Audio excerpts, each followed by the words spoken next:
Vous avez sans doute remarqué que les télés du 21e siècle sont plus plates que les télés du 20e et ont des écrans beaucoup plus larges. Pourquoi?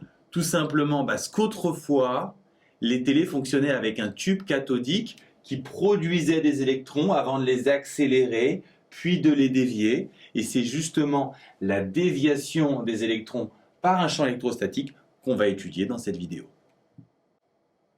On va étudier cette déviation à travers un problème. Première question, indiquer les caractéristiques de la force électrostatique agissant sur l'électron, notez Q ici, puis la schématiser sur le document ci-dessous. Notez bien qu'on vous a donné le champ électrostatique E. Vous devez ici faire appel à des connaissances de première. Vous devez savoir que la force électrostatique, c'est Q fois le champ électrostatique. Et faire très attention parce qu'ici, l'électron a une charge négative. Donc la force électrostatique va être dans un sens opposé au champ électrostatique. Donc si le champ électrostatique va vers le haut, ça veut dire que la force électrostatique va être dirigée vers le bas. Deuxième question, proposer une allure de la trajectoire de l'électron à l'intérieur de la zone où s'exerce le champ électrostatique. L'électron est dévié par la force électrostatique, donc vers le bas. Il aura une trajectoire parabolique. Et ensuite, quand il sort de cette zone, il n'y a plus de force significative qui s'exerce sur lui. Donc d'après la première loi de Newton, il doit subir un mouvement rectiligne uniforme, donc aller tout droit. Il vous est demandé ensuite de comparer les intensités des forces gravitationnelles et électrostatiques qui agissent sur l'électron. Puis de conclure. Notez bien les données. Vous avez la charge élémentaire ici, la masse de l'électron, la valeur du champ électrostatique et la constante du champ gravitationnel terrestre. Quelle est la force gravitationnelle? L'électron est sur Terre, à la surface de la Terre. Donc c'est tout simplement son poids, mg. La force électrostatique, on l'a déjà vu. Son intensité, c'est EE.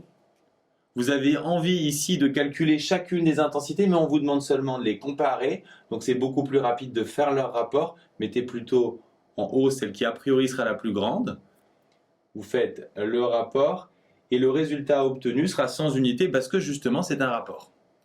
Notez que pour les unités ici, faites attention, kilovolts bien sûr, ça veut dire que 40 kV c'est 40 000.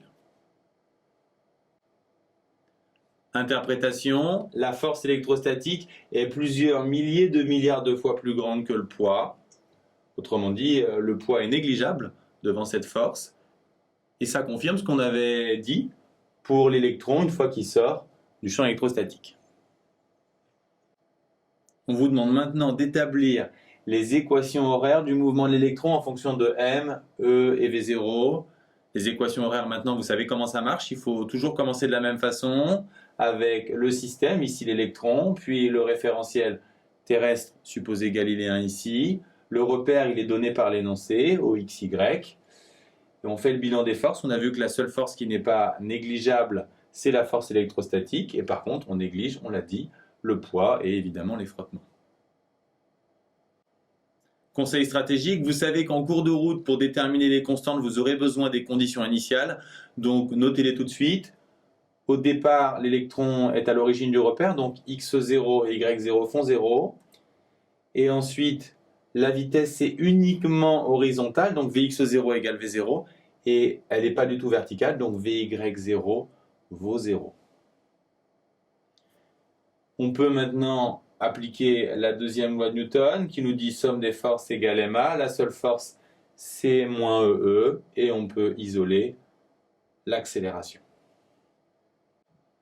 On a une équation vectorielle, on sait qu'il faut la traduire par des coordonnées. Notre repère, c'est OXY, donc A dans ce repère va avoir pour coordonnées AX, AY, tout simplement. Pour le deuxième membre de l'égalité ici, il est relié à E, qui est uniquement vertical, donc il n'y aura rien en abscisse. Et en ordonnée, puisque cette force est dirigée vers le bas, elle est opposée au sens d'orientation des Y, donc ça sera moins EEM. Donc finalement, on a une équation à x, une équation à y. À x égale 0, à y égale moins E sur m. Et avec AX, on va trouver VX puis X comme d'habitude par intégration successive. Et avec AY, on va trouver VY puis Y comme d'habitude. AX est donc égal à 0, mais aussi, d'après le cours, à la dérivée de Vx en fonction du temps. Donc, puisque la dérivée de Vx en fonction du temps est nulle, ça veut dire que Vx est une constante.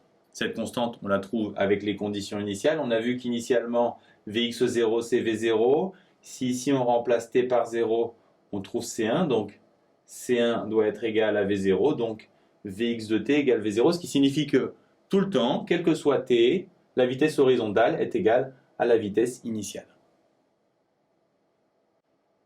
Vx, vous le savez maintenant, c'est aussi dx sur dt. Si on cherche une fonction qui a pour dérivée une constante, on sait que c'est la constante fois t, plus une deuxième constante. Donc ici, si on cherche une fonction qui a pour dérivée v0, ça sera v0t plus une constante. Cette constante, on la détermine avec les conditions initiales. Initialement, on l'a vu, x0 c'est 0. On en déduit que C2 égale 0, d'où l'équation horaire en x. On fait la même chose avec les y. On a une formule de AY, mais on sait aussi que l'accélération verticale, c'est la dérivée de la vitesse verticale. Donc la dérivée de cette vitesse, c'est moins EE sur m, qui est une constante. On a déjà vu plusieurs fois que la fonction qui a pour dérivée moins g, c'est moins gt plus k. Et on trouve le résultat ici en remplaçant tout simplement g par EE sur m. Ensuite, il nous faut la constante. On l'obtient comme d'habitude avec les conditions initiales. La vitesse verticale est nulle au départ. Ici, si on remplace t par 0, on aura C3. C3 égale 0, d'où l'équation horaire de la vitesse verticale. Vy, on sait aussi que c'est dy sur dt. Donc on va encore fonctionner par analogie. On sait que la fonction qui a pour dérivée moins gt, c'est moins gt carré sur 2 plus une constante. On va travailler par analogie à nouveau. On remplace g par EE sur m et on obtient cette expression. La dernière constante, toujours avec les conditions initiales. Y0 vaut 0.